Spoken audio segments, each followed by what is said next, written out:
Aivar Kuusmaa võimas esitus täna Kalevilt, kui välja arvata Rocki 7-0 edu alguses, siis Kalev täielikult domineeris seda mängu. Räägi natuke mängust.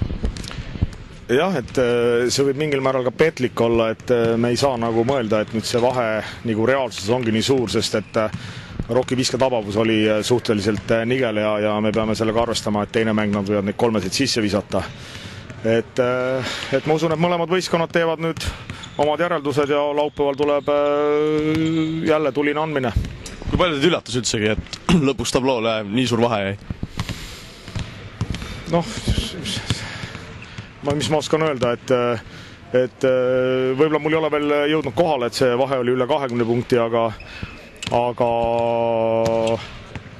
noh, ma arvan, et mõlema võistkonna treenerid ei saa täielikult rahul olla, sest meil oli esine poolega ainult üks RS, ehk meil puudus meeskondlik mäng, teine poolega me saime selle igal juhul käima.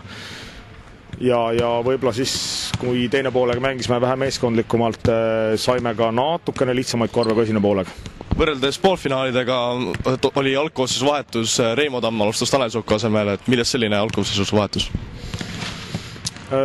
Noh, poolfinaalis ma alustasin üldse iga mänge erineva koosseisuga ja see on treeneri otsus praegu, et Reimo alustab ja Tanel tuleb vahetusse, et ma ei välista, et mingi mäng näiteks Keerles tuleb üldse vahetusse, sest et mis on kõige tähtsam, et teatud mängijatel ei tohi algul esimene veerandaeg saada, ütleme, et me ei tohi lasta, et neil on esimene veerandaeg 2-3 viga.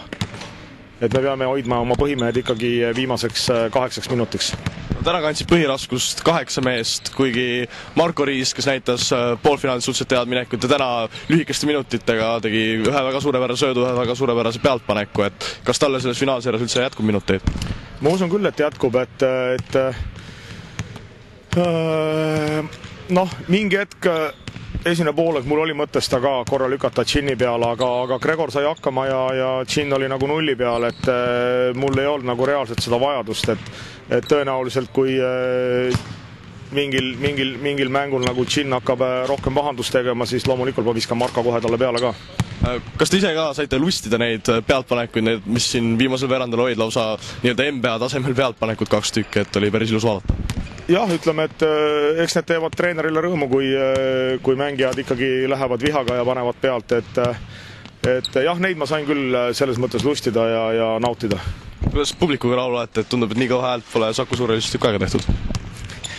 Noh, ütleme, vana ja Eesti meistrivõistluste finaal on jälle alanud, kus rahvas koguneb saali ja loomulikult on palju šefim mängijatel mängida, palju šefim on treeneritel olla, kui saal on rahvast täis.